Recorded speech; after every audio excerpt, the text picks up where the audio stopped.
자, 김훈의 남한산성 보겠습니다. 갈래는 역사 소설이고요. 어, 사실을 바탕으로, 그러니까 실제 역사를 바탕으로 거기에 이제 허구를 가미해서 만든 소설을 역사 소설이라고 합니다. 예, 이건 역사 소설인데 이 김훈이라는 작가가 그 카레노레라는 역사 소설도 쓰셨죠. 혹시 읽어보신 분이 있으신지 모르겠는데 그 이순신 장군 임진왜란을 배경으로 이순신 장군의 내면 심리나 이런 부분들을 잘 담아낸 그런 작품입니다. 그래서 이것도 역사 소설이고 지금 이 작품도 역사 소설이에요. 자, 앞부분의 줄거리를 한번 볼게요. 병자년 겨울, 병자호란을 배경으로 하고 있죠. 청의 군대가 조선을 침략했고 임금은 남한산성으로 피신합니다. 남한산성에 고립된 백성과 병사들은 추운 겨울에 혹독한 고통에 내몰리며 죽어갑니다. 이러한 상황에서 청해 장수 용골대는 조선의 임금에게 항복을 요구하는 문서를 보내게 됩니다. 임금이 승지를 불렀다. 승지, 도승지라고 하죠. 임금의 비서 같은 사람이에요. 승지가 당상의 뒷전에 꿇어앉아 용골대의 문서를 소리내어 읽었다. 자, 이 밑에는 용골대의 문서를 읽고 있는 그 내용을 이제 이렇게 따로 제시를 한 거죠. 너희가 선비의 나라라더니 손님을 대하여 어찌 이리 무례하냐. 물론 이건 지금 다 김훈 작가의 상상 속에서 나온 겁니다. 실제로 어떤 뭐 문서가 남아 있는 건 아니고. 내가 군마를 이끌고 의주에 당도했을 때 너희 관하는 비어 있었고 지방 수령이나 군장 중에 나와서 맞는 자가 없었다. 그러니까 이제 이게 말은 왜 이렇게 예의가 없냐라고 말하는 거예요. 그러니까 우리가 손님인데 왜 나와서 맞이하는 자가 없느냐 이렇게 말하고 있지만 사실은 얘네가 손님이 아니죠. 얘는 적병입니다. 적병인데 그러니까 나와서 싸움을 그러니까 수비를 하는 병력이 없었다는 거예요. 물론 이제 하나도 없진 않았겠지만 사실 이제 그 당시에 조선이 어떤 병사, 군사 이런 거에 치중하는 나라가 아니었어요. 선비랍시고 이제 글이나 읽고 뭐 이런 나라였기 때문에 외부의 침략에 굉장히 이제 좀 뭐랄까 취약했죠. 거기다가 병자호란이 임진왜란 일어나고 얼마 안 돼서라 100년도 안 됐어요. 임진왜란 일어나고 그래서 나라가 이미 피폐한 상태였죠. 이미 피폐한 상태에서 이제 병자호란이 일어나니까 이걸 막을 수가 없었던 거죠. 아무튼 그래서 이제 그런 것을 내가 손님인데 왜 맞이하는 사람이 없느냐 이런 식으로 이제 비꼬아서 말하는 거예요. 너희가 나를 깊이 불러들여 결국 너희의 마지막 성까지 이르렀으니 남한산성이죠. 너희 신료 신하들 중 물정을 알고 말귀가 터진 자가 마땅히 나와 나를 맞아야 하지 않겠느냐. 그러니까 이건 뭐냐면 나와서 화친을 하자는 거죠.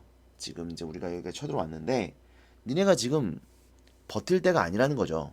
지금 버티다가는 다 죽으니까 화친을 하자. 너네 중에서 말귀가 있는 자, 말귀를 알아먹는 자가 나와서 나랑 얘기를 해보자. 뭐 이런 얘기겠죠. 나의 말이 예에 비추어 어긋나는 것이냐. 승지가 마저 읽기를 머뭇거렸다. 너희 군신이 그 춥고 공벽한 토굴 속으로 들어가 한사코 웅크리고 내다보지 않으니 답답하다. 조선을 조롱하고 있습니다. 그 춥고 궁벽한 토굴이라고 표현을 했죠. 그래서 이제 조선을 조롱하고 그래서 승지가 읽기를 머뭇거린 거죠.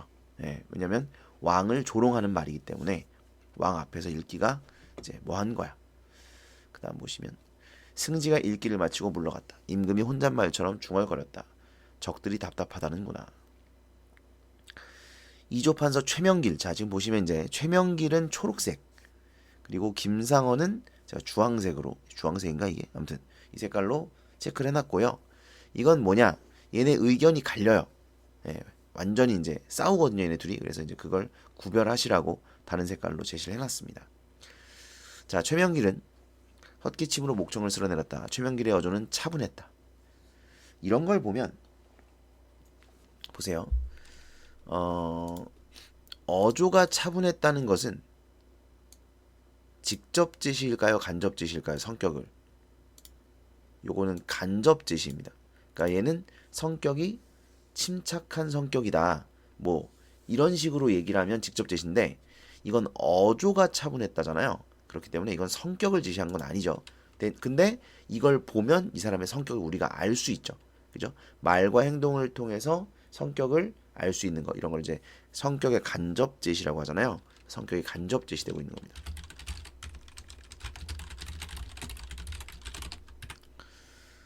전하, 적의 문서가 비록 무도하나 무도하다라는 것은 이제 도리에 맞지 않다라는 뜻이에요. 신들을 성 밖으로 청하고 있으니 아마도 화친할 뜻이 있을 것이옵니다. 적병이 성을 멀리서 둘러싸고 서둘려 취하려 하지 않음도 화친의 뜻일 것으로 헤아리옵니다. 글을 닦아서 응답할 일은 아니로되 글을 닦는다는 건 이제 글을 써서 응답할 일은 아니니까 신들을 성 밖으로 내보내 말길을 트게 하소서. 말길 대화를 시작하자. 대화를 통해 화친을 해보자 이런 이야기죠. 그러니까 최명길은 화친을 하자고 주장하는 편이에요. 자, 화친을 위해 사신을 보내자고 주장하는 최명길. 그래서 이제 이걸 주화파라고 합니다. 주화파. 화친을 주장한다. 그랬더니 얘는 이제 이조판서죠. 이조판서 최명길이고 얘는 예조판서 김상헌이 손바닥으로 마루를 내리칩니다. 보시면 격앙된 태도를 보인다. 그죠? 그래서 최명길과 대조된다. 김상헌의 목소리가 떨려 나왔다. 화친이라 함은 국경을 사이에 두고 논할 수 있는 것이온데 지금 적들이 대병을 몰아 이처럼 깊이 들어왔으니 화친은 가당치 않사옵니다. 이제 사실 그렇죠. 이미 이런 거죠. 이미 때릴 거 다 때린 다음에 화해하자 그러면 누가 손해야? 우리가 손해잖아. 그죠? 우린 맞았는데 억울하잖아. 그래서 화친은 가당치 않다. 심양은 그 중국 그 청나라의 나라 수도예요. 네, 심양에서 여기까지 내려온 적이 빈손으로 돌아갈 리도 없으니 화친은 곧 투항일 것이옵니다. 화친으로 적을 대하는 형식을 삼더라도 그러니까 화친을 절대 하지 말자는 건 아닌데 이런 얘기죠. 화친으로 적을 대하는 형식을 삼더라도 지킴으로써 내실을 돋우고 싸움으로써 맞서야만 화친의 길도 열릴 것이며 싸우고 지키지 않으면 화친할 길은 마침내 없을 것이옵니다. 이건 무슨 말이냐? 위에 써 있는데, 그러니까 이거죠. 아까 얘기했지만, 그러니까 이미 내가 졌어. 이미. 근데 화친을 해. 그럼 그게 화친이야? 항복이지. 이런 말이에요. 그러니까 나중에 화친을 하더라도 일단은 좀 싸워서 적들에게 우리의 힘을 보여주고, 예? 그런 다음에 어느 정도 저들이 우리를 인정하고, 그래서 화친을 하지 않으면 결국은 우리가 쟤네를 항복시킬 수 없겠구나라는 생각이 들었을 때 그때 화친을 해야 된다는 겁니다. 그래서 항전을 하자, 싸우자는 얘기예요. 이건 주전파라 그래요. 주전파. 그러므로 화친, 전투, 수비는 다르지 않사옵니다. 그러니까 결국은 수비를 하는 것이 싸우는 것이고 그 싸움에서 우리가 우리의 힘을 보여주는 것이 결국 화친을 부를 것이다. 화친을 하게 될 것이다. 뭐 이런 이야기예요. 그러니까 지금은 화친이 아니라 항복이기 때문에 화친을 해서는 안 된다. 이런 얘기죠. 그럼 언제 화친을 하자는 거지? 언제 우리가 힘을 보여줄 수 있지? 지금 포위돼가지고 먹을 것도 없어가지고 말 잡아먹고 이러고 있는데 뭐 아무튼 이게 이제 김상헌의 생각, 주장이에요. 적의 문서를 군병들 앞에서 불살라 보여서 싸우고 지키려는 뜻을 밝히소서. 그러니까 이제 보여주라는 거죠. 싸울 의지가 얼마나 강한지를. 원래 이제 그 우두머리가 싸울 의지가 있어야 밑에 사람들도 싸우는 거지. 그래서 그 의지를 보여주라는 겁니다. 최명길은 더욱 낮은 목소리로 말했다. 예판의 말은 말로써 옳으나 그 헤아림이 얕사옵니다. 말로서는 옳다. 옳은 말이라는 거예요. 맞는 말인데, 예? 맞는 말인데 헤아림이 얕다. 생각이 이 상황을 판단하지 못했다. 이런 얘기예요. 밑에 보시면 나오죠. 이치에는 맞는 말, 옳은 말이다 이거죠. 이치에는 맞지만 현실을 헤아리지 못하는 것이다. 그러니까 이거죠. 우리가 적을 맞아서 항복하는 게 옳습니까? 싸우는 게 옳습니까? 뭐 당연히 싸우는 게 옳잖아요, 그죠? 싸우는 게 옳은 것인데, 하지만 지금은 싸울 수 있는 현실, 상황이 아니라는 거예요. 이런 말입니다. 화친을 형식으로 내세우면서 적이 성을 서둘러 취하지 않으면 성을 말려서 뿌리 뽑으려는 뜻이온데, 그렇죠. 굶겨 죽이겠다는 거예요. 사실 그게 더 비참하지 않냐? 들어가서 죽이면 금방 죽잖아요. 목 자르면 금방 죽잖아. 근데 멀리서 항복하고 쳐들어가지 않고 그냥 굶어 죽게 만드는 그게 훨씬 이제 오래 고통을 받고 더 비참하죠. 뭐 죽는 것 자체가 원래 비참하긴 하지만 어쨌든 그래서 앉아서 말라 죽을 날을 기다릴 수는 없사옵니다. 아니 피폐하면 내실을 도모할 수 없고 내실이 없으면 어찌 나아가 싸울 수 있겠사옵니까? 그러니까 이미 우리는 피폐해졌다는 얘기죠. 싸울 자리에서 싸우고 지킬 자리에서 지키고 물러설 자리에서 물러서는 것이 살이일진데 여기가 대체 어느 자리에 있겠습니까? 더구나 자 그러니까 이 사람은 지금은 우리가 물러서야 할 자리이기 때문에 물러서야 한다는 겁니다. 그랬더니 김상원이 최명길의 말을 끊습니다. 이거 보시오 이 판. 싸울 수 없는 자리에서 싸우는 것이 전이고 지킬 수 없는 자리에서 지키는 것이 수이며 화해할 수 없는 때 화해하는 것은 화가 아니라 항이오. 아시겠소? 여기가 대체 어느 자리요? 약간 이제 화가 났어요. 이제 이 사람 말은 할 수 있는 것만 하면 어려울 게 뭐가 있냐. 뭐 이런 생각이겠죠? 그러니까 지킬 수 없더라도 지키기 위해 싸워야 된다. 그것이 진정한 수 아니겠느냐. 뭐 이런 얘기를 하고 있는 겁니다. 약간 뭐랄까 정신력 이런 거죠. 네, 정신력. 여기는 화해할 수 있는 자리가 아니다. 지켜야 하는 자리. 그러니까 싸울 수 없는 자리이고 지킬 수 없는 자리인 걸 알지만 지금 지키고 싸워야 한다. 뭐 이런 이야기인 것 같아요. 그 다음 보시면 최명길은 김상원의 말에 대답하지 않고 임금을 향해 말합니다. 예판이 화해할 수 있는 때와 화해할 수 없는 때를 말하고 또 성의 내실을 말하나 아직 내실이 남아있을 때가 화친의 때이옵니다. 성안이 다 마르고 시들면 어느 적이 스스로 무너질 상대와 화친을 도모하겠나이까. 뭐 이 말도 일리는 있습니다. 그러니까 이미 끝났어. 이미 다 이제 죽어서 더 이상 못 버틸 상황인데 화친을 하자고 하면 상대가 하겠어요? 좀만 두면 톡 쓰러지는데. 그래서 내실이 아직 남아있을 때가 화친의 때이다. 김상원이 다시 손바닥으로 마루를 때립니다. 성격이 이 판의 말은 몽매하며 본말이 뒤집힌 것이옵니다. 전이 본이고 화가 말이며 수는 실이옵니다. 그러므로 전이 화를 이끌어내는 것이지 그 반대가 아니옵니다. 더구나 천도가 전하께 부응하고 하늘의 도가 전하께 있고 전하께서 실덕하신 일이 없으시며 덕을 잃은 적이 없다. 또 이만한 성에 의지하고 있으니 반드시 싸우고 지켜 회복할 길이 있을 것이옵니다. 이런 말은 왜 하는 걸까요? 그러니까 이제 하늘이 우리 편일 것이다. 뭐 이런 하늘이 우리 편이면 이 지경이 안 되겠죠. 그렇지 않나요? 그러니까 하늘의 도가 임금께 있고, 그러니까 이거는 임금의 덕을 칭찬을 하면서 자신의 의견을 따라 달라는 거죠. 이게 좀 논리적이진 않아요. 논리적이진 않지만 그러니까 이제 어떤 대의, 명분 이런 걸 이야기하는 겁니다. 저 오랑캐의 나라에게 대의가 있을 리가 없고 우리 4대의 나라인 우리에게 대의가 있을 것이다. 뭐 이런 생각을 했던 거겠죠. 근데 그렇다고 해서 진짜 이게 어떤 아첨이다. 뭐 이렇게까지 말하기는 좀 어려울 수 있는 게 옛날 사람들은 정말 이렇게 믿었을 수 있거든. 정말로 하늘의 도가 오랑캐에게 있지 아니하고 우리에게 있다고 믿었을 수 있거든. 그래서 그렇게 단정하기는 또 어렵습니다. 아무튼 임금의 덕을 칭찬하며 자신의 의견을 따라주기를 주장하고 있습니다. 최명길의 목소리는 더욱 가라앉았습니다. 최명길은 천천히 말합니다. 자, 밑에 보시면 이성적 태도를 견지라는 단어 모르시면 알아두세요. 견지는 유지, 계속해서 그것을 드러냄 이런 의미예요. 그러니까 이성적인 태도를 계속해서 드러냈다, 유지했다, 뭐 이런 의미입니다. 그래서 김상원의 태도와 대비되고 있다. 상원의 말은 지극히 의로우나 그것은 말일 뿐입니다. 상원은 말을 중히 여기고 생을 가벼이 여기는 자이옵니다. 갇힌 성 안에서 어찌 말의 길을 따라가오리까. 그러니까 이제 말만 앞선다는 거예요. 그러니까 말로는 뭘 못하겠어요. 그죠? 말로는 말만 앞선다.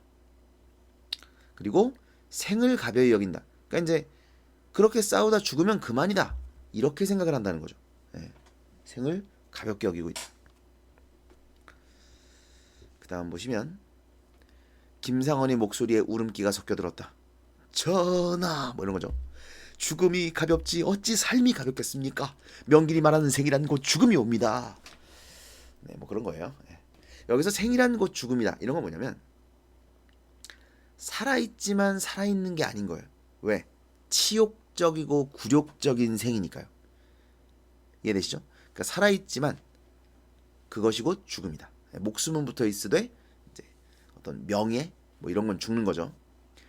명기는 삶과 죽음을 구분하지 못하고 삶을 죽음과 뒤섞어 삶을 욕되게 하는 자이옵니다. 신은 가벼운 죽음으로 무거운 삶을 지탱하려 하옵니다. 그랬더니 최명길도 웁니다. 같이 울어. 왕 앞에서 최명길의 목소리에도 울음기가 섞여 들었다. 전하, 죽음은 가볍지 않사옵니다. 만백성과 더불어 죽음을 각오하지 마소서. 죽음으로써 삶을 지탱하지는 못할 것이옵니다. 자, 이제 죽지 마라. 살아 있어야 한다. 뭐 이런 거죠. 그러니까 이게 둘의 가치관이 되게 다르죠. 김상원이라는 사람은 대의를 중시하는 사람입니다. 그래서 저 오랑캐에게 머리를 조아릴 수 없다. 저 무도한 자들에게 그러므로 싸워야 한다. 뭐 이런 거고, 최명길은 되게 현실주의자예요. 그래서 아니면 상황이 우리가 이길 수가 없는 상황이니까 화친을 맺어서 후위를 도모해야 된다. 뭐 이런 생각을 하는 거죠. 자, 임금이 주먹으로 서한을 내리치며 소리를 지릅니다. 책상이에요. 서한은 책상을 내리치며 소리를 지릅니다. 어허, 그만들 하라. 그만들 해. 최명길은 계속 말했다. 전하, 그만할 일이 아니오니 신의 말을 막지 마옵소서. 이거 막 나가네. 그죠? 막 나갑니다. 장마가 지면 물이 한 골로 모이든 말도 한 곳으로 쏠리는 것이옵니다. 자, 속담을 인용했습니다. 그런데 이게 무슨 뜻이냐면 어떤 일이 벌어지면 사람들의 말이 한 곳으로 쏠리게 된다는 건데, 그게 좋다는 게 아니에요. 좋다는 게 아니라 어쩔 수 없이 그렇게 몰리게 된다는 뜻이에요. 장마가 지면, 그러니까 원래 물은 자연스럽게 여러 갈래로 흘러가는 것이 자연스러운 일인데 장마가 지게 되면 이것이 어떤 힘에 의해서 강제로 하나로 몰리게 된다. 이런 의미인 거죠. 그래서 밑에 보시면 올바른 여론이 형성되기 어렵다라는 뜻이에요. 성 안으로 들어오기 전부터 묘당의 말들은 묘당이라는 건 이제 신하들의 말들을 이른바 대의로 쏠려 사세를 돌보지 않으니, 자 지금 대의의 주황색이죠. 자 이게 이제 김상원이 주장하는 바, 대의로 쏠려서 사세를 돌보지 않으니, 사세는 일의 형세, 상황 이런 뜻이죠. 대의를 말하는 목소리는 크고 사세를 살피는 목소리는 조심스러운 것입니다. 왜요? 이런 거죠. 너무 많은 사람들이, 그러니까 장마가 지면 물이 한 골로 모인다. 그러니까 여론이 한 곳으로 쏠린다 그랬잖아요. 그러니까 여론이 대의로 쏠리는 거예요. 그 예를 들어서 100명인데 99명이 대의를 말하는데 나 혼자 사세를 말하면, 나 혼자 화친을 말하면 나만 되게 비겁한 사람 되는 것 같잖아요. 그죠? 그래서 그런 말을 못하게 되는 거죠. 그래서 대의를 말하는 목소리는 크고 사세를 살피는 목소리는 조심스럽게 되는 것이다. 이런 얘기죠. 그 다음 보시면 사세가 말과 맞지 않으면 산 목숨이 어느 쪽을 쫓아야 하겠습니까? 자, 그래서 합리주의적, 이 사람은 합리주의적이고 현실주의적인 그런 사고를 가지고 있습니다. 상어는 우뚝하고 신은 비루하며, 이건 이제 뭐냐면 상어는 우뚝하다는 건 좋아 보이는 거죠. 그는 당당하고 좋아 보이고, 나는 비루해. 비루하다는 것은 뭔가 초라하고, 상어는 충직하고 신은 불민한 줄 아오나, 그러니까 알아. 나도 알아. 내가 비루하고 내가 불민하다. 불민하다는 것은 민첩하지 못하다 이런 뜻인데, 여기서는 뭐 이제 보통 불민하다 이러면 영리하지 못하다 이런 뜻으로 써요. 내가 영리하지 못한 줄 아오나 상언을 충렬의 반열에 올리시더라도, 그래 상언을 충신이라고 합시다. 충신이라고 하고 내 뜻을 따라 주시옵소서. 무슨 얘기예요? 그러니까 내 말이 뭔가 안 좋게 들릴 것도 알고, 뭔가 충성스러움 이런 대의에 어긋나는 것도 알지만 그래도 내 말을 따라달라는 얘기입니다. 그래야 사니까. 김상원은 다시 고개를 듭니다. 묘당의 말들이 그동안 화친을 배척해온 것은 말이 쏠린 것이 아니었고 강토를 보전하고 군부를 지키려는 대의를 향해 공론이 아름답게 모인 것이옵니다. 뜻이 뚜렷하고 근본이 굳어야 사슬을 살필 수 있을 것이온데, 그러니까 자기는 뜻이 뚜렷하고 근본이 굳은데 명길은 아니라는 거죠. 명길이 저토록 조정에 의로운 공론을 업신여기고 종사를 호구에 던지려 하니, 종사라는 건 이제 나라입니다. 나라를 호구, 호랑이의, 야 이건 호랑이 아니라 오랑캐, 북쪽 오랑캐를 호라고 불렀어요. 북쪽 오랑캐의 입에, 그러니까 오랑캐의 입에 던지려 하니, 그러니까 나라를 오랑캐의 입에다가 던져서 오랑캐가 집어삼키게 하려 한다, 이런 얘기죠. 명길이 과연 전하의 신하이옵니까? 임금이 다시 주먹으로 서한을 내리쳤다. 싸우고 있습니다. 주전파와 주합파의 싸움, 갈등, 굉장히 첨예하게 대립하고 있다. 그 다음 중간 부분의 줄거리. 전투는 계속되고요. 산성안의 상황은 갈수록 위태로워집니다. 강화도가 청에게 함락되고 인조는 항복을 결심합니다. 이제 강화도가 사실은 이제 우리나라에서 그 뭐랄까 마지노선 같은 느낌이죠. 왜? 원나라가 침략했을 때 그 몽골군이 침략했을 때 끝까지 항전하여 몽골군을 위태롭게 만들었던 것이 이제 강화도잖아요. 강화도 뭐 삼별초, 강화도 뭐 이런 게 있었죠. 그래서 그걸 이제 얘네도 알고 있죠. 알고 있기 때문에 그게 이제 몽골군이 고려니까 조선시대 사람들도 다 알고 있습니다. 그래서 강화도의 함락은 조금 이제 이런 멘탈 터지게 하는 이런 일이었던 거죠. 그래서 어떤 항전의 마음을 잃게 하는 그런 일이었던 거예요. 그래서 강화도가 함락되자 인조가 이제 싸울 의지를 잃어버리게 됩니다. 항복을 결심하고 김상원은 자결을 시도하지만 실패한다. 인조와 세자 신료들은 산성을 나가 칸이 이제 그 청나라의 황제죠. 청나라의 황제를 칸이라고 합니다. 칸이 있는 삼전도로 향합니다. 이게 바로 이제 그 유명한 삼전도의 굴욕이죠. 삼전도의 굴욕. 자, 그다음 보겠습니다. 칸은 9층 단 위에서 기다렸다. 황색 일산이 강바람에 펄럭였다. 일산, 그 왜 우리가 우산이라고 하죠. 우산, 비를 받치는 걸 우산이라고 하잖아요. 일산은 햇빛을 받치는 거죠. 양산 같은 겁니다. 그 다음에 칸은 남양으로 앉아 기다리고 있었다. 강화도에서 끌려온 빈군과 대군과 사녀들이 7층 단 서쪽에 꿇어앉았고 9층 단으로 오르는 계단 양쪽에 청해 왕자와 군장들이 깃발을 세우고 도열했다. 도열한다는 건 이제 나란히 섰다 이런 뜻이고요. 사녀는 사대부 여자 뭐 이런 뜻이에요. 사대부 여자들이 얘는 왜 잡았지? 철갑무사들이 방진으로 단을 외호했고 호위하는 거죠. 호위. 꽃단장에 머리를 들어올린 조선 기녀 200명이 단 아래에서 악기를 펼쳤다. 자, 일단 여기 묘사가 쓰였는데 여러분 이것만 딱 봐도 굉장히 굴욕적입니다. 그러니까 이런 가부장적인 시대, 가부장제 시대에서 남자들의 전쟁 그리고 그 전쟁에서 패배를 하면 그 나라의 여자들을 잡아갔죠. 그죠? 그럼 이제 이렇게 생각을 해봐요. 내가 남자인데 내 여자친구 옆에 있는데 다른 애랑 이제 주먹 다짐을 해가지고 처절하게 패배했어요. 그래서 앞에서 막 머리 받고 항복을 했다. 쪽팔려서 죽을 것 같죠. 그죠? 차라리 죽는 게 낫지. 그러니까 이제 약간 그런 느낌. 그래서 조선 여자들을 잡아다가 물론 이제 예쁜 여자들 잡아다가 이제 지네 나라로 데려가려고 하는 거겠죠. 그래서 잡아다가 이제 여기 앉혀놓고 그다음에 기녀들도 잡아다가 이제 여기서 악기를 연주하게 합니다. 거기서 조선의 왕이 와가지고 머리를 조아리면서 항복을 하는 거예요. 이렇게 굴욕적인 장면이 있을 수가 없죠. 삼전도의 굴욕. 진짜 우리나라 역사에서 일제강점기보다 더 굴욕적이지 않나. 네. 굴욕만 따졌을 때는.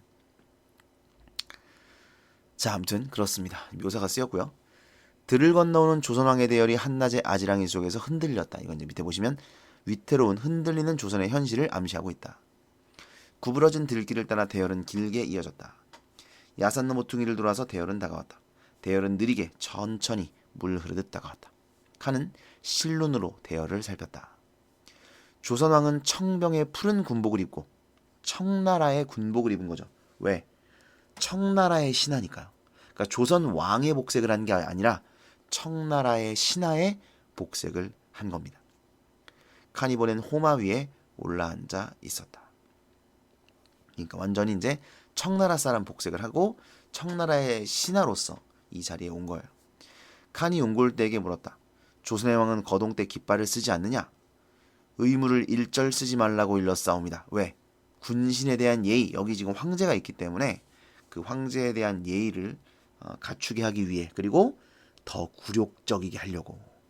그래서 의물, 이런 뭐 내가 왕이다 이런 걸 나타내는 것을 전혀 쓰지 마라라고 이야기를 했다는 거죠. 뭐 그럴 것까지야. 물론 이제 이거는 김훈 작가의 상상입니다. 이런 건 알 수 없어요. 어땠는지는. 그다음 보시면 대열이 삼전도 청진 안으로 들어왔다. 청의 포병들이 강 쪽으로 홍위포를 쏘아 조선왕의 도착을 알렸다. 저 홍위포 봤습니다. 제 어저께 그저께인가 그 벚꽃 구경하려고 화성행궁 화성 쪽 갔다 왔는데 화성 성벽을 걷다 보니까 이 홍위포가 있더라고요. 거기 위에. 뭐 그때 봤는데 그 뭔가 서양에서 쓰는 그 나폴레옹이 썼을 것 같은 그런 포처럼 생겼더라고. 보니까 밑에 보면 이제 네덜란드 뭐시기 포라고 돼 있어요. 아무튼 뭐 중요하진 않습니다 전혀. 자, 홍위포를 쏘아 조선 왕의 도착을 알렸습니다. 조선 왕의 대열이 9층 단알에 도착했다. 조선 왕이 말에서 내렸다. 조선 왕은 9층 단위의 황색 일산을 향해 읍했다. 읍한다는 건 중국식 인사죠. 이렇게 주먹을 앞으로 마주하고 왜 그런 거죠? 나그 막 그런 거. 요새 애들은 영화 그런 것도 잘 모르니까 뭐라고 설명을 할지 모르겠네. 아무튼 이렇게 한 손은 손바닥을 펴고 한 손은 주먹을 쥐고 주먹 쥔 손을 손바닥에 이렇게 대는 거예요. 몸 앞으로 이렇게 기도하는 것처럼 딱 앞으로 대면서 고개를 딱 숙이고. 이걸 말로 설명하니까 어렵네요. 아무튼 그게 읍이에요. 읍. 인사하는 겁니다. 고개를 숙이고. 멀어서 칸의 얼굴이 보이지 않았다. 단위에서 칸이 말했다. 말은 들리지 않았다. 지금 보시면 문장이 되게 짧죠. 그죠? 이런 걸 뭐라 그래요? 간결체. 이 부분만 그런 건 아니고 전체적으로 그렇습니다. 전체적으로 간결체의 사용. 간결체를 사용하면 좀 건조해요. 그리고 여기 보면 건조체. 간결체, 건조체. 건조체는 뭐냐면 수식어가 많이 없다는 겁니다. 간결체는 혼문장을 많이 썼다. 문장을 짧게 혼문장으로 쓴다는 거고, 건조체는 수식어를 많이 사용하지 않는다는 겁니다.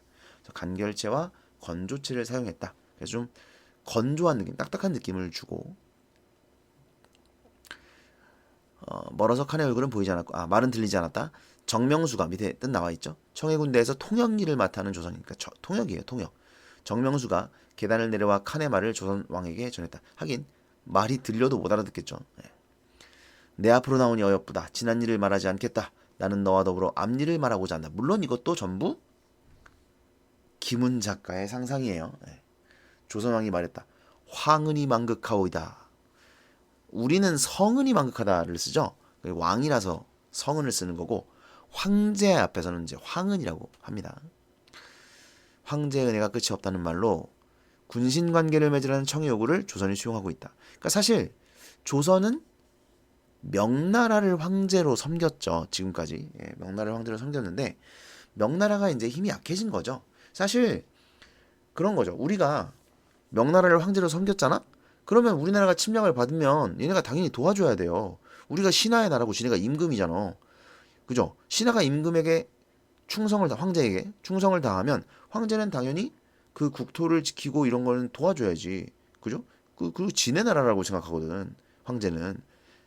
알아요? 황제는 이게 이제 봉건제도이기 때문에 황제는 자기 밑에 있는 왕들이 가지고 있는 영토를 자기네 나라라고 생각해요. 그러면 지네가 도와줘야 되는데 명나라가 이제 그럴 여력이 없는 거예요. 이게 이미 청나라가 명나라를 거의 두드러 까가지고 거의 이제 뭐 힘이 없는 이런 상황이었어요. 그래서 얘네가 도와줄 수가 없는 거죠. 자, 아무튼 그래서 황은이 망극하오이다. 황제로 섬기겠다는 말입니다.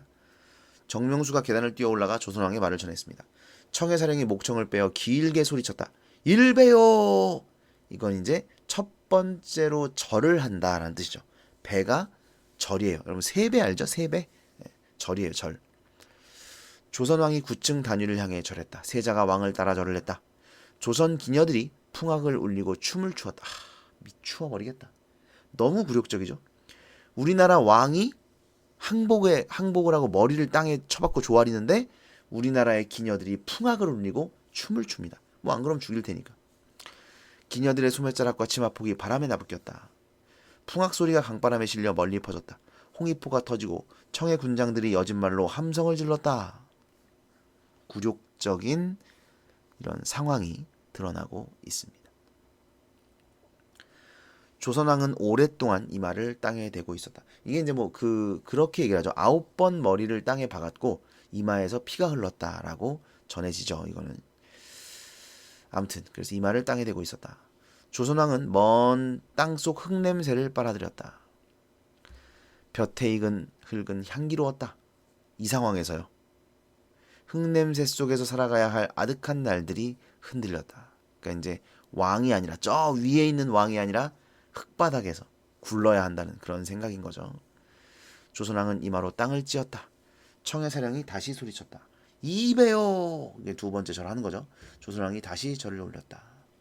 기녀들이 손을 잡고 펼치고 좁히고 원물을 주었다. 풍악이 자진몰이로 바뀌었다. 자진몰이는 이제 빠른 장단, 신날 때, 흥겨울 때 하는 장단입니다. 춤추는 기녀들의 동작이 빨라지고 속옷은 이제 속옷? 네, 속옷이에요. 속옷. 펄럭이고 머리채가 흔들리고 다시 홍위포가 터지고 함성이 일었다. 조선왕이 3배를 맞췄다. 이렇게 해서 이제 9배까지 하게 됩니다. 그래서 굉장히 좀 치욕적이고 굴욕적인 그런 내용이죠. 네, 그런 병자호란이라는 이런 상황을 사실적으로 치욕적으로 굴욕적으로 그려내고 있습니다. 사실 이제 이런 너무나 굴욕적인 이런 병자호란을 정신적으로라도 극복하기 위해서 박시전을 지었죠. 박시전. 그래서 박시전에서는 사실 우리가 이제 지기는 했지만 박씨가 다 죽여버릴 수 있었는데 이 청나라 오랑캐 새끼들을 다 죽여버릴 수 있었지만 이제 하늘의 뜻이 있기 때문에 그냥 살려 보내준 거죠. 봐준 거야. 뭐 그렇게 이제 설정이 되면서 이 치욕을 조금이라도 좀 정신승리하려고 했던 뭐 그런 것이죠. 자, 내용을 한번 살펴보겠습니다. 정리를 한번 해보겠습니다. 자, 정리를 했고요. 갈래는 역사소설, 아까도 말씀드렸습니다.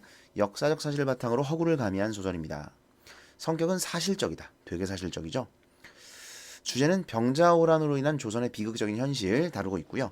주전파와 주화파의 대립, 이런 갈등 상황도 잘 드러나 있습니다. 시점은 전지적 작가 시점입니다. 그래서 서술자가 작품 밖에 있고요. 그 다음에 인물의 내면 심리들을 제시하고 있다. 물론 이제 대부분은 대화로 되어 있긴 합니다만. 그 다음에 특징을 보면 역사적 사실에 작가의 상상력을 더하여 당시에 비참했던 현실을 생생하게 그려냈다.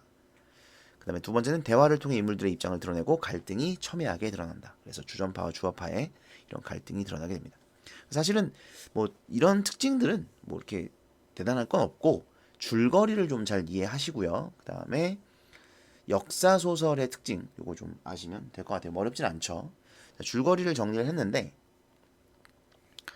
이거는 이제 사실 제가 이걸 어떻게 정리를 할까 하다가 어쨌든 최명길과 김상원의 이 입장을 여러분이 좀 이렇게 정리를 해두시는 게 좋을 것 같아요. 그래서 최명길이 뭐라고 말했고 김상원이 뭐라고 말했고 최명길이 뭐라고 말했고 김상원이 뭐라고 말했고 이것을 이제 쭉 정리를 했습니다.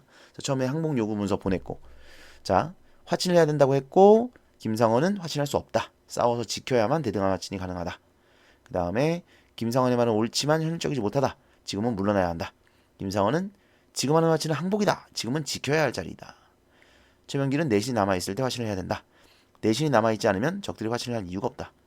김상원, 명길의 말은 본말이 전도된 것이다. 본은 싸움이고 말이 화친이다. 그래서 본말 전도.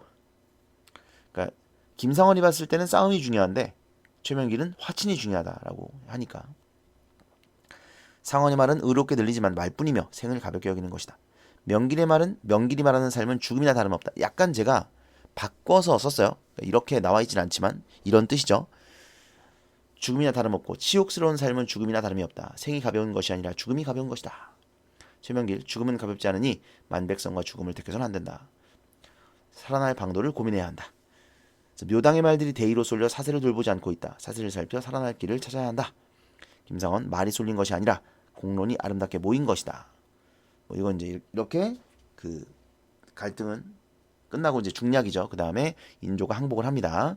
굴욕적으로 조선의 기녀들이 풍악을 울리고 중해가 아니라 울리는 중해. 올린 가운데 청나라 신하의 옷을 입고 청나라 황제 앞에 나아가 머리를 땅에 박으면서 항복하고 있습니다.